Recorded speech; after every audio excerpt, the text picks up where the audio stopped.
Welcome everybody. We, just as a prelude to our program today, last week we had as a speaker an author by the name of Jonathan Emmanuel, who spoke about written the Bible in Balfour, and his book, his recently published book, and there is a book review of it in the Jerusalem Report this week. So I gave out copies.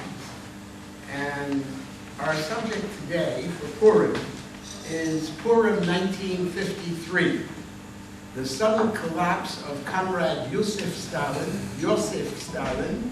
a modern-day Haman, based on the book of Esther. He collapsed on Purim itself, and he died in a coma for a few days and died a few days later. In the few years before, Stalin had launched a series of anti-Semitic show trials and executions. Members of the wartime Jewish Anti-Fascist Committee, Soviet Jewish writers, etc. The communist leaders of Czechoslovakia and Hungary followed suit against imperialists and Zionists, the enemy. Such preparations coincided with the infamous doctrine in the Soviet Union. Within an increasingly anti-Semitic atmosphere, many Jews lived in fear. Some historians write that Stalin's plan was to initiate massive deportations of Jews to save them, quote unquote, from secretly orchestrated pogroms. Now, you each had a handout, one detailing those Jews who were murdered in the Soviet Union, also with a map of the Gulag, the infamous camps that the Soviet regime set up, and also in Hungary and Czechoslovakia, the Jewish notables who were likely put on trial and many murdered. The Jews and the world were thus saved by the death of Stalin, saved from a modern-day Haman on Purim 1953. Stalin's death was the first in a series of earthquakes to rock the USSR and its Eastern European satellites, leading to the eventual collapse of the evil empire. Ronald Reagan quoted this phrase in a speech he gave on March 8, 1983. So that's 30 years after the death of Stalin, but a week after Purim that year. So everything comes together around Purim, when the Jews of Persia were under threat of extermination by an evil Haman. Now the program is going to include, first, a few video statements about that year, 1953. First by Nathan Sharansky, who was a former prisoner of Zion, and he was recorded for this interview when he was chairman of the Jewish Agency. The next will be Rabbi Yosef Mendelevich, participant in the Leningrad hijack plot of 1970, where a group of Jews attempted to hijack an empty plane, and several of them were condemned to death, and those sentences, fortunately, because of a worldwide outcry, those sentences were abrogated. And he was also a Soviet prisoner of Zion, both in prison camps and in the Gulag. Then there will be Andrei Libik from Hungary, who was a witness to the events. And then, as a counterpoint, there will be a very interesting interview with a member, the cultural director of a kibbutz, Lahavat Chaviva, who originally was from Slovakia.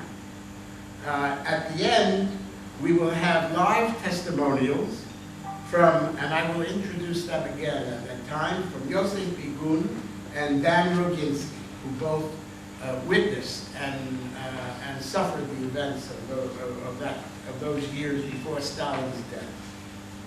And at the very end, we'll have Larry Pfeffer, a historian and video professional, who was in Budapest during the show trials of 1952-53 and fled in 1953-56 with 200,000 other Hungarian asylum seekers. He will speak about the communist show trials in Hungary and a Knesset initiative, which we will talk about. So without further ado, 15 minutes of video. Thank you. Can you say something about Purim 1953? What does it mean for the Jewish people? Well, you know, I'll tell you, I did not know in 1953, in the beginning of March, that it is Purim. I didn't know the word Purim. And even 10 years later, I didn't know the word. But what did happen that day? Stalin died. Collapsed. And, collapsed. And I am coming from the kindergarten. And my father explains to me, to 5 years old kid, that Stalin was a butcher, killed a lot of people, that we Jews were next in line, that that he was going to send us to Siberia. But now that he's dead, we are saved. That I should remember all my life that miracle happened, that Stalin died, but I should not tell it to anybody. I should do what everybody does. And next day I go to kindergarten. I am crying together with all the children about the death of Stalin. I am singing songs, how grateful we are to the son of all the people, Stalin, for this happy childhood. And I remember that miracle happened, I should be happy, Stalin died. That's how I started the life of loyal Soviet citizen, double thinker, who lives simultaneously in two worlds. One world of lies, when you are saying what you are told to say, when you are voting the way you are told to vote, when you are reading the books which you are permitted to read, and you know that there is another truth which you have to keep only for your family. That's how my life of Soviet slave started, and it finished many years after, on the day when I decided to say publicly that I am a proud Jew who wants to live for Israel. Mr. Sharansky, do you think that on Purim we should celebrate also that the Haman of our days collapsed and disappeared? Well, no doubt that is there is must be some very serious meaning in this, because really Stalin, who was the two most awful figures of the 20th century, who killed tens of millions of its own citizens, who was preparing after Holocaust, new Holocaust for Jews who survived in the former Soviet Union, and who died really in the last moment when everything was already, all this campaign was launched, prepared already, all the letters which had to be published, which had to start this campaign, were written already, all the signatures were collected, the barracks were built in Siberia, and that in the very last moment, the fate changed like in the Purim tale.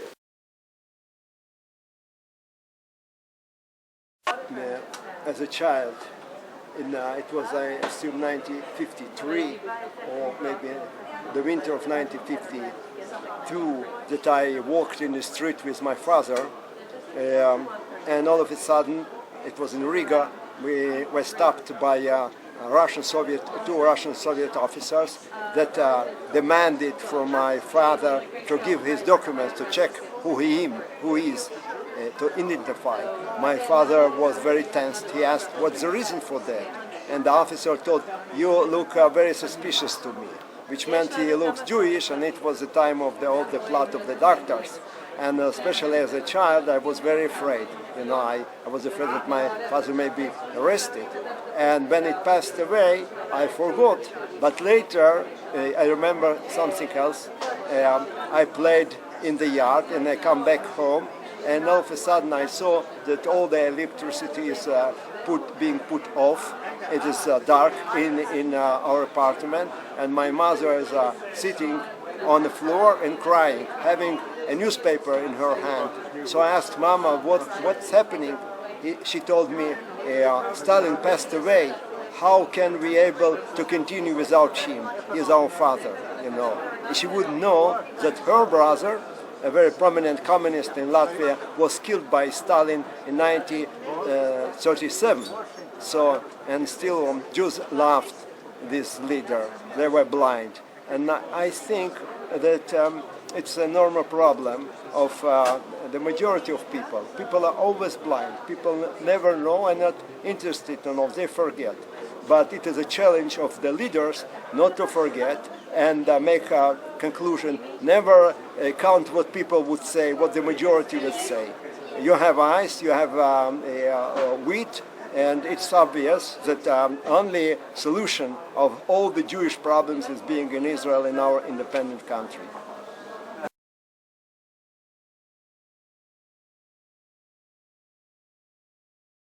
When Stalin died, I worked there with scientists in that research institute with people who were members of the Academy of Sciences and people who had other things to do than praise Stalin and shout communistic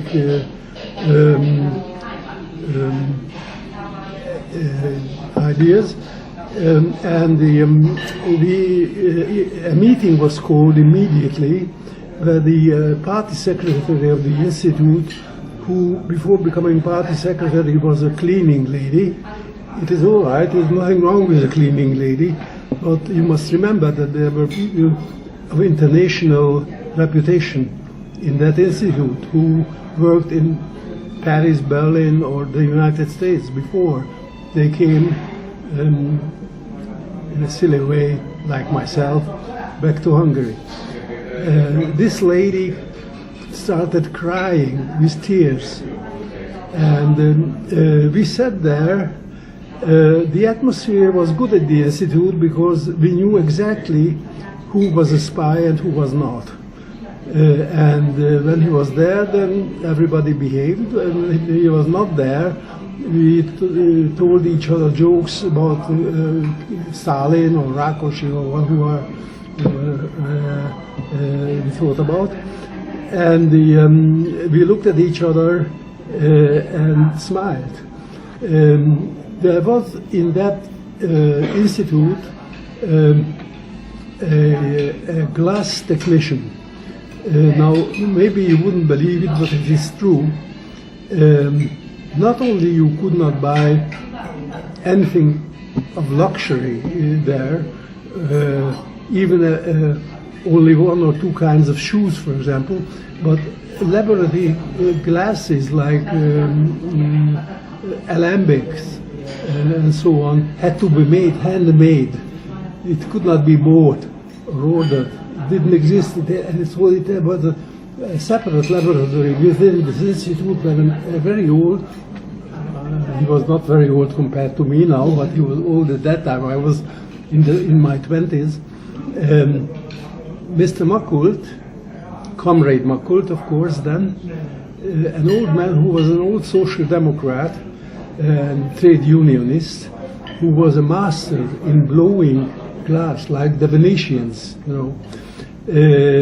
Really a fantastic old gentleman. And when this party secretary started crying, this old man who was fearless, not loud, but he said so that many people could hear, he should have done that maybe 20 years ago. It did not take more than half an hour, and the customary black car stopped at the gate, and two people came up to the hall and took this master glass blower away. Let me finish just this story. A couple of days later, his dead body was delivered to his family. Thank you. What do you remember from the time when Stalin collapsed on Purim 1953? So how did the kibbutz Hashomer HaTzair react to this? I must say, basically, we were all sympathizers of the Soviet Union for simple reasons. This is the site from which we expected our lives to be saved. When the Red Army will conquer Czechoslovakia back, as it lost it to the Germans in 1939. So, no doubt, we were great sympathizers of the Soviet Union, of the Soviet partisans, of the Soviet army, and of its leader, who was Stalin. We had no reason to doubt, except for the political machinations of Molotov-Ribbentrop time before the war. But Stalin was a mythological figure. We didn't know about his personal things. The only thing for which he was known already as openly anti-Semitic was the doctor's trial. Anyway, I can remember very clearly, but it's not from my own memory, when Stalin turned his back to Israel and the Jews. Soviet Union supported the creation of Israel. And the day when the Soviet delegate in the United Nations, Andrei Gromyko, he was the foreign minister, declared that the Soviet Union supports the creation of two states in Palestine, which means recognizing the Jewish state, it was a holiday. It was nothing less than a holiday. Because we didn't know which way the Soviet Union will openly declare this was 47, its links and its help to young Israel. Without Soviet help, I don't know if Jerusalem will remain in Jewish hands because of the Czech arms that came into the country. And so these were among friends. And I know from later knowledge when this changed, when the relationship or diplomatic relationships between Israel and Czechoslovakia and the Soviet Union began. It happened for the first time in the existence of Soviet Union that an Israeli diplomat is visiting Moscow, living in Moscow, representing Israel in Moscow, and coming on Sabbath to the synagogue. And Jews knew it or supposed it, and thousands of Jews came to the synagogue and around the synagogue in Moscow the day when Golda Meir arrived there for the first time. And as I know also from my friends who lived at the time in the Soviet Union, Soviet Jews, the crackdown on these open relationships happened when Stalin or his guys perceived that there is a big population that his heart is outside the Soviet Union. This is the way I understand this reaction of the Soviet regime at this time. But still, it was within the relationships and it was within Soviet support of Israel. Here was Ambassador Yershov. It was something entirely new.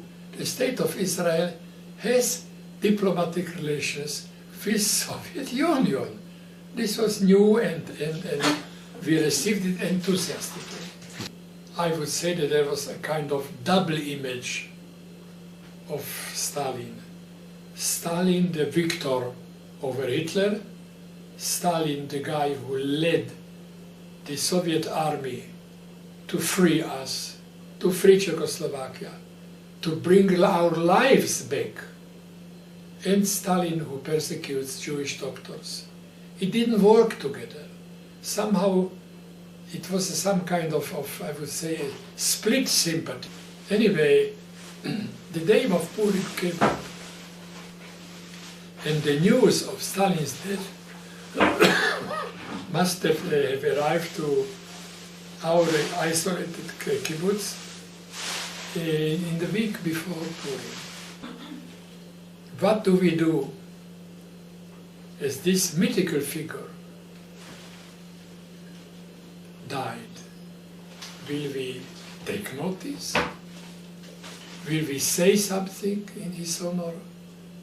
Will we drinking and dancing and happily singing when this major event in world politics and in sympathy toward Israel, which Stalin represented for quite a few years? Say, at this point, we have 3 witnesses to what took place at that time. Very young individuals at the time. And the first testimonial will be by Yosef Begun, former prisoner of Zion, who spent many years in Soviet jails and in the Siberian exile, in the Gulag, due to his struggle for the affirmation of Jewish identity. Yosef has published his memoirs in Moscow last year, and we're now awaiting the publication of the English translation. So, if you would, a few minutes of testimony from someone who lived through the events. I was so young that time. I was about 20. So, but, okay, my story. But are you hearing okay? Can you hear? Are you here? My voice is very... You speak loud. Okay, I will try. When I was born 15 years after Bolshevik Revolution in 1970s.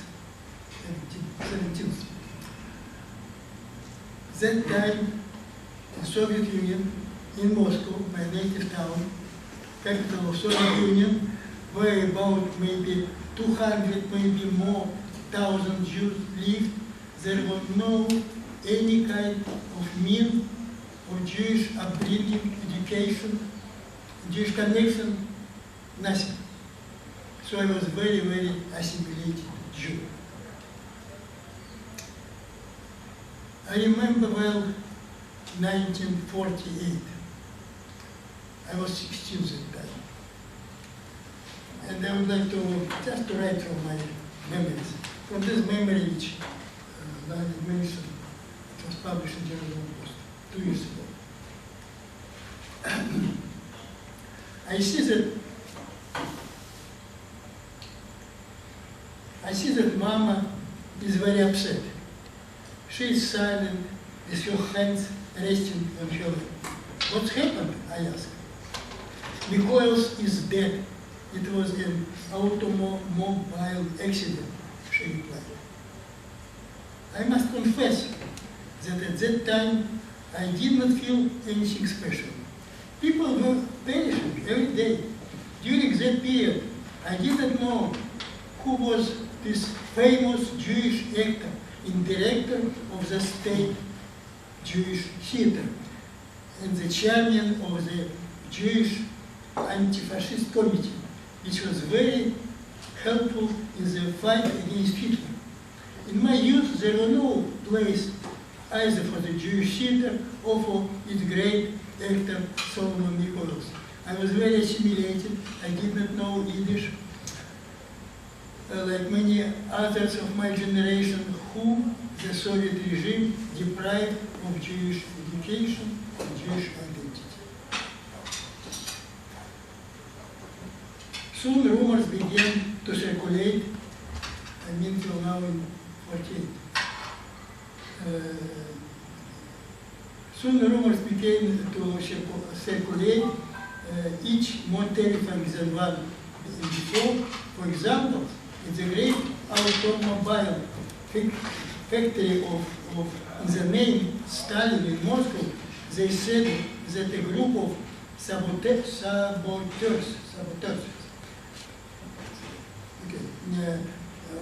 was uncovered, consisting of top engineers and all of whom were Jewish. The newspapers wrote about cosmopolitans who had not love for Soviet homeland and Russian people, and were kowtowing before the West. Almost all of the names of such people were Jewish. There were rumors about closing down the Jewish theater.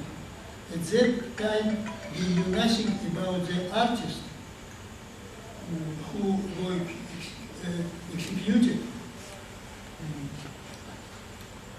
Then came January 1953, when there were announcements about the murders of white Poles.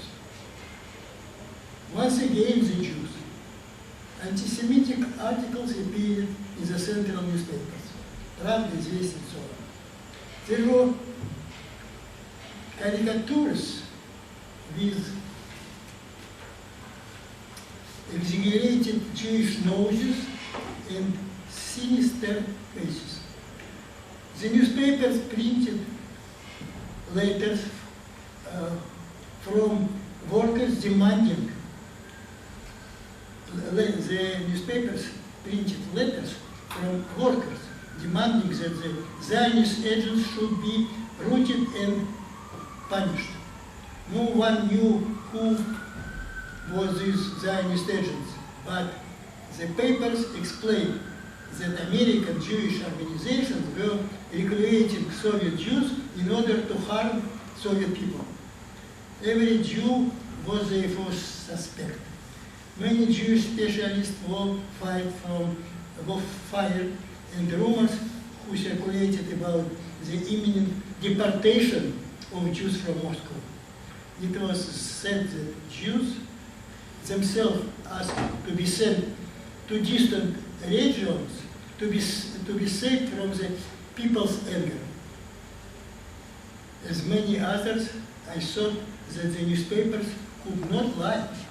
I hated so those those Zionists who were planning to harm our country. Because of them, it would be bad for all Jews. Only one hope remained. Our great leader, Comrade Stalin, would not allow this. He saved us from the fascists, and who knows? He saved us from fascists, and he knows that we love this country. He would determine who were the enemies and saboteurs. 4 days after Purim, that time it was March 2, when Stalin's death was announced on March 5, I was already 20, but I was terrified. I thought that now, finally, they, quote, these anti-Semitic forces, they would come after us, they will finish us. There was no longer anyone to protect us. But on April 4, months after the death, it was announced that the case against the doctors had been fabricated by members of the state security service. All of them had been arrested and quickly executed.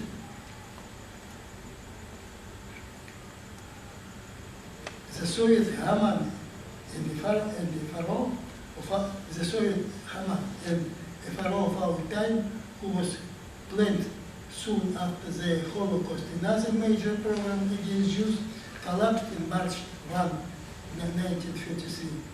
In a symbolic and miraculous way, that day coincided with the Jewish holiday and entered Jewish history as Purim 1953. Okay, one more minute.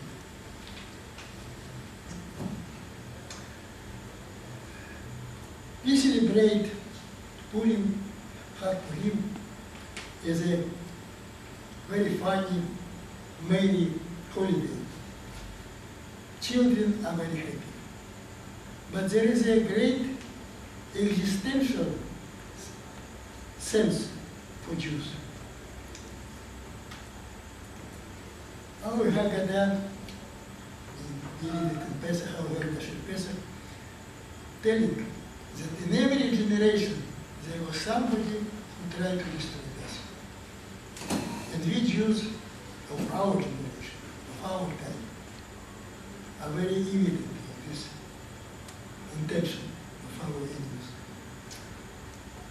I would like to add that in my generation, and many people of here also, there were not one, but two villains who came to destroy us. One was Hitler, who made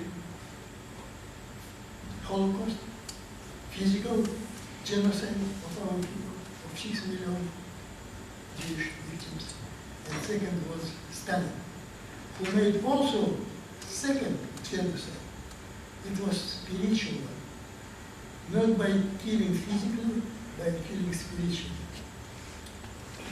It was Stalin who ruled his communist empire almost 30 years, but after Stalin, the next rulers, they made the same policy of cultural, spiritual genocide. Jews were completely deprived of all kind of Jewish knowledge, Jewish history. Even memory of Holocaust was forbidden. There were no Jewish school. Assimilation made a great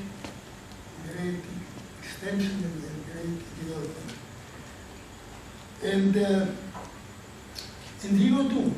We, Soviet Jews in Russia, were doomed. I think that it's true to say that maybe another 1-2 generations we were finished. We, as a Jewish people, we remain alive.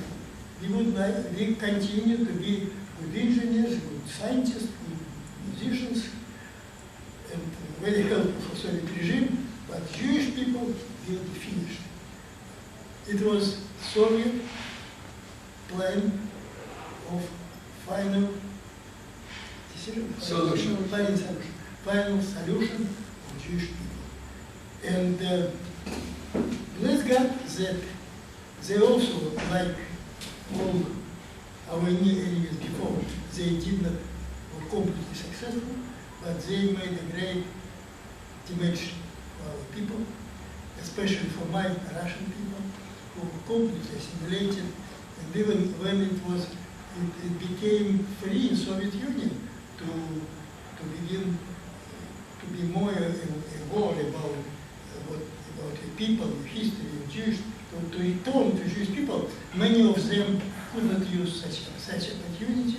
They also continued to stay in Russia in the time of when the gates of Soviet of Iron Curtain was open, or they went directed to United States and continued to assimilate there. It is fact, it is true. I know they were. So we are here in our state. It's only our home and only our future. So let's be happy here in Purim, and let's don't forget what was that enemies to destroy us, they were also. Thank you very much.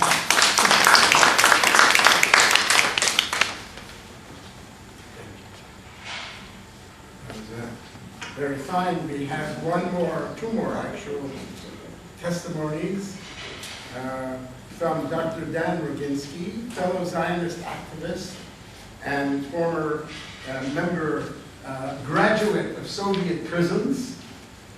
And he's currently a physicist professor of physics at the Hebrew University. Done.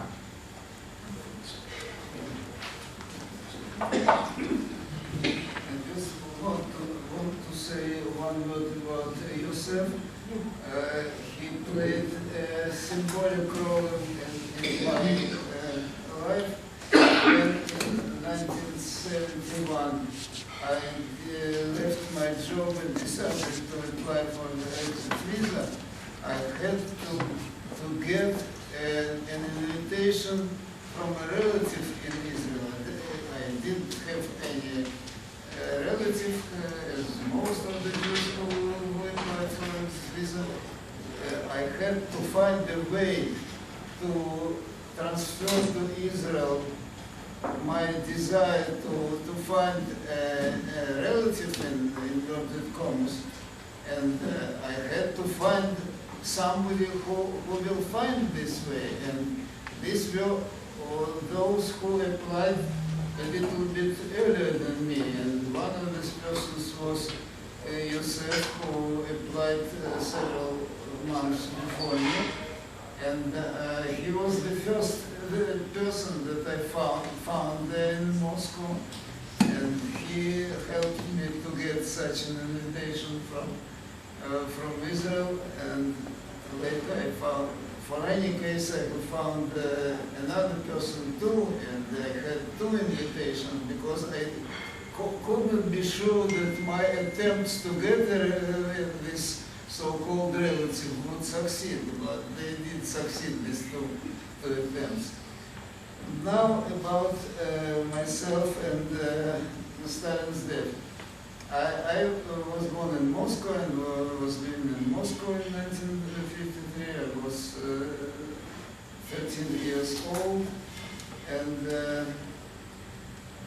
I want to say several notes about what was the atmosphere there. I grew in the country where all the children were obliged to chant thanks to the comrade Stalin for our healthy childhood. It didn't depend if your childhood was happy or not, but you had to thank comrade Stalin for your happy childhood. Actually, the entire population suffered from difficult conditions, but this. But they all the population, most of the population believed in Stalin's fatherly love. Stalin was called father, and he was called beloved leader, and everybody believed that he loved the population, and all the happiness, didn't have any happiness, but all the happiness was due to Stalin only. And when Stalin died, actually most of the population were horrified, and they said, how can we live now? It is impossible to live without Stalin. And they were all fascinated by the identity of this monster. He was very successful in this. And millions of people experienced genuine grief, and this was irreparable loss for them, and they sobbed.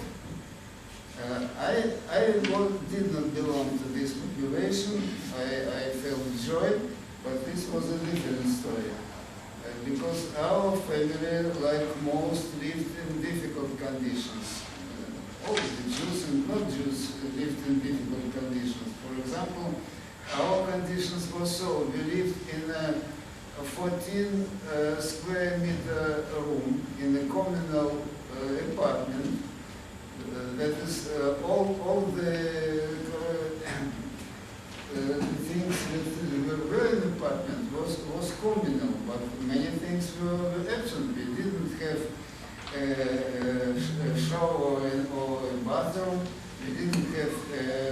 wash basin. We didn't have telephone. The conditions were difficult. And in addition to this, we suffered as Jews. Two other families which lived in the same apartment were anti-Semitic, and we suffered from their enmity. And general atmosphere in the Soviet Union was very oppressive, anti-Semitic, especially in the last 4 years of Stalin's life, when he started in 1949. It's possible to say open campaign against Jews. It was the Jews were not called Jews in this campaign. We were called ruthless. How it is called? Cosmopolitans. Cosmopolitans. And but everybody in the population knew that these enemies are Jews, and the Jews are the enemies of the whole population of the people. And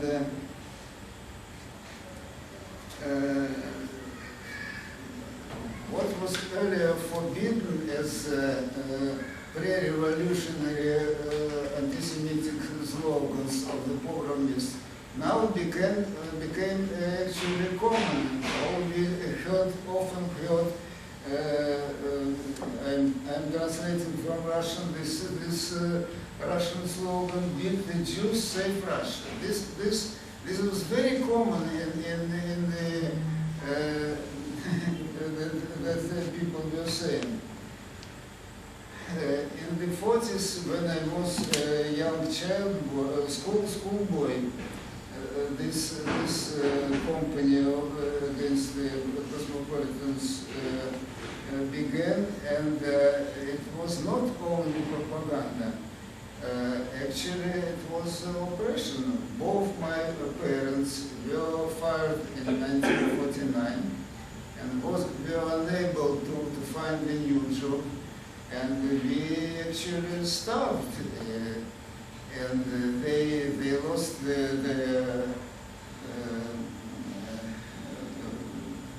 many lost and then my dad sometimes actually it was impossible to talk about this too, because several meters from us were our neighbors, which would let the authorities know about what is. So we didn't speak about this. But my father sometimes used the word balabos. We understood that he hinted at Stalin by this, but each time when my dad was saying balabos, mother was very scared and shut his mouth because it was very dangerous. One could pay very, very dearly for this.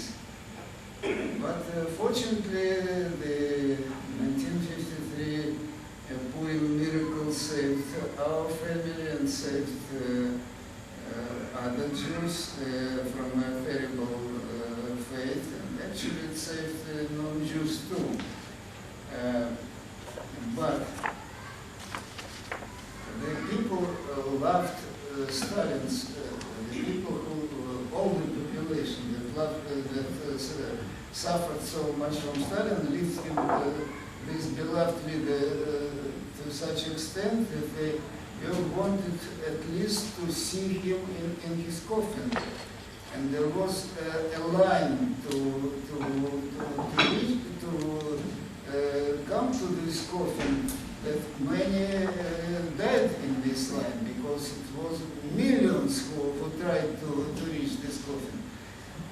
And this was common.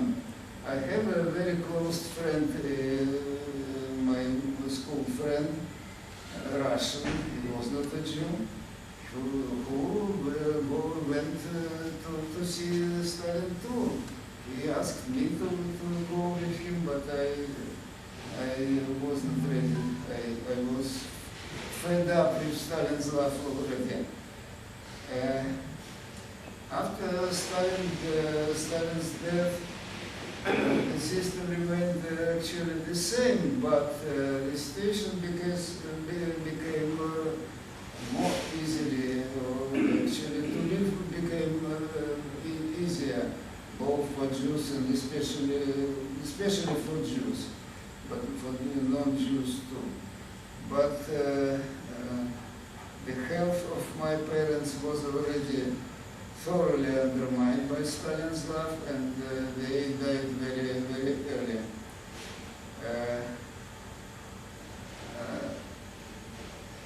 I was 13 when Stalin died. I didn't have any bar mitzvah, I didn't have any Jewish education, I didn't know what is it Purim and what is it Pesach, anything. But retrospectively I can say that Stalin's death was a gift for my bar mitzvah. I can say also that Haman in 2,500 years ago actually helped Jews, ancient Jews, to return to Jewishness and prevent the assimilation. And Stalin helped the Jews in the Soviet Union too. In the 30s, before the general anti-Semitic policy became actually applied, when Stalin was in the late 30s, and he became actually, but it was more and more difficult in the 40s. And after Stalin's struggle against cosmopolitans, as he said, actually the Jews started returning to Jewishness. So there was a good consequence of this too. So thank you very much. Happy Purim, happy anniversary of Haman's death.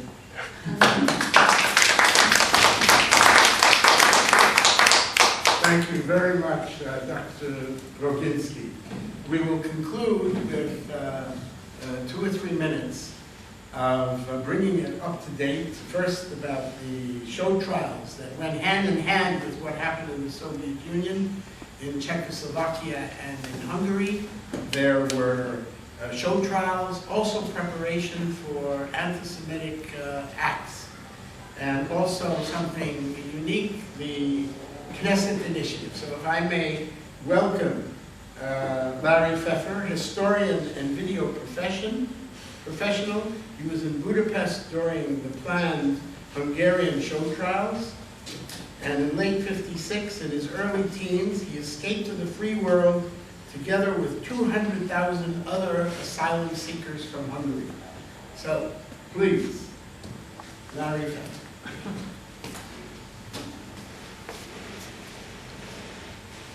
Thank you, Alan.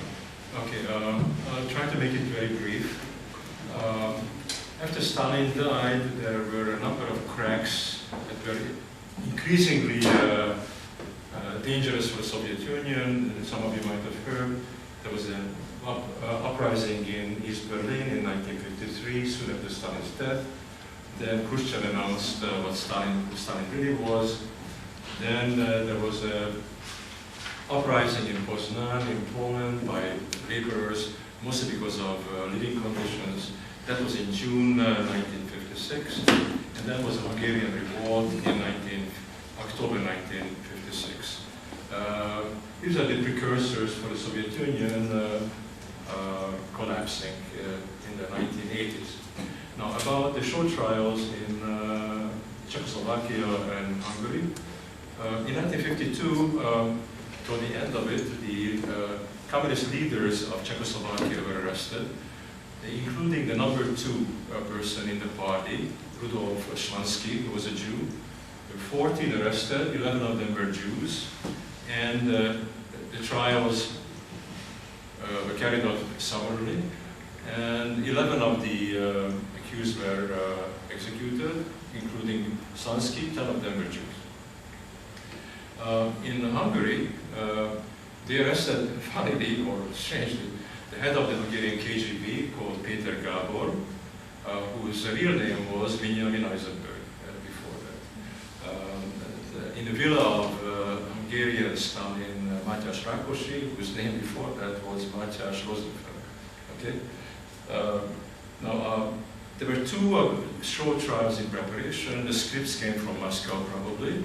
These are very creative scripts. For example, one of them was that we Jews, the Jewish leadership, murdered Raoul Wallenberg in 1945 in Budapest, which is a neat plot, because that really took away the Wallenberg problem, and obviously the Russians wouldn't be responsible if the Jews murdered him. Not only the Jews, but two of Wallenberg's loyal, very important assistants. Also, there was another short, so one short trial preparation was a Wallenberg trial. The other one was a Zionist, imperialist, Titoist short trial, where other Jews were arrested, and there were two groups were arrested, including the principal of my cheder, and I come from an Orthodox family, the principal of my cheder, Shlomo Grossberg. And as a child, I noticed that he disappeared. People didn't really talk to us children about things like this. It was dangerous to speak in those times. I found him in Bnei Brak, and he told me he was arrested on Purim 1953 Davka. Some of the others were arrested earlier. The names were, just for the record, very quickly, Miklos Domokos, Lajos Tökler, Károly. These were the Jewish leaders of the Novo community. And Károly Szabó and Pál Szalai, who were very important assistants to Raoul Wallenberg. Szalai was in the, I think, some connection with the Hungarian fascist police, and he saved probably the Jewish ghetto of Budapest with Wallenberg. These people were severely tortured. This was actually part of the dynamics of the show trials, that the actors had to be trained gently, to perform their roles. And for many of them, this was they had to make a good performance, because for many of them, this was their last performance, like Vishansky. In Hungary, what's interesting is that in the Soviet Union, the doctors, I think, were released very quickly after Stalin died. Beria took charge, and Beria was also, Beria, the head of the secret police, was also arrested and assassinated. That was the dynamics in the Soviet Empire. In Hungary, the principal of Aykhida was, and the others were released around Rosh Hashanah 6 months later. One of the reasons was, I noticed when Shlomo came back to the synagogue, that on his face we could see very nicely what wonderful wonderful time he had in the Hungarian KGB sanatoriums. So they had to feed them, make them look more like human beings before they released them. So this is the story of what happened in Hungary and Slovakia. The last thing is about the Knesset. Okay, shall I speak about that? Yes. Now, the interesting thing about this whole thing is, and these are the things that people don't talk about. So usually people think that what's interesting is what you hear about. I think sometimes what's interesting is what you don't hear about. How is it that we didn't hear about Purim 1953? How is it it's not in public consciousness? Now, Yosef Begun, Dan, and Yosef Mendelevich and I drafted draft law for the Knesset, hoping that the Knesset is going to put into on the books of the laws of Israel a Purim 1953 law.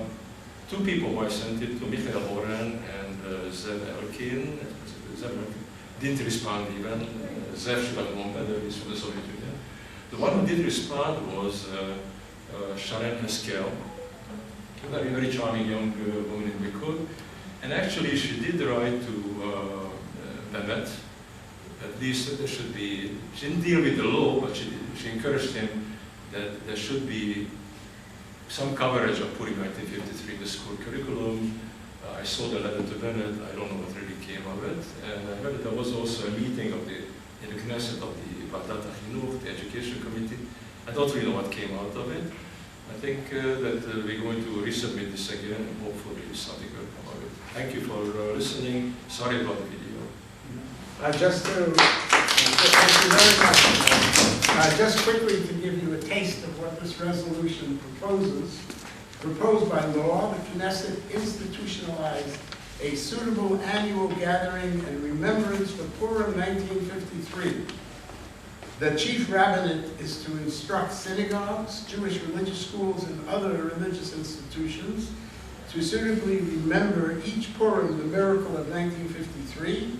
The Ministry of Education is to include in the curriculum material about Purim 1953 and international communism's immense crimes against humanity.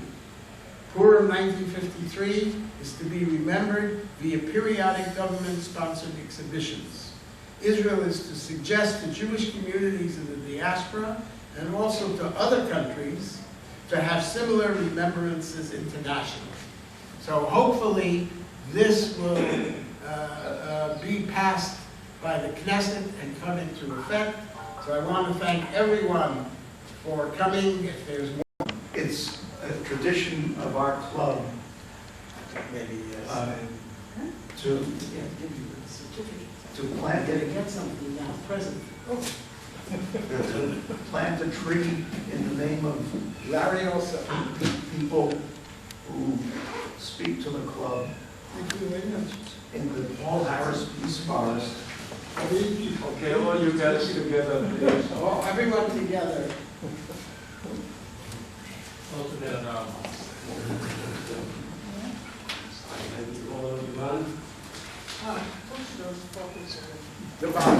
And Paul Harris was the founder of Rotary International. So we're delighted to present you with these certificates, and thank you for sharing with us your very inspiring stories, and a happy Purim. Happy Purim, everyone. I'm glad. Thank you very much.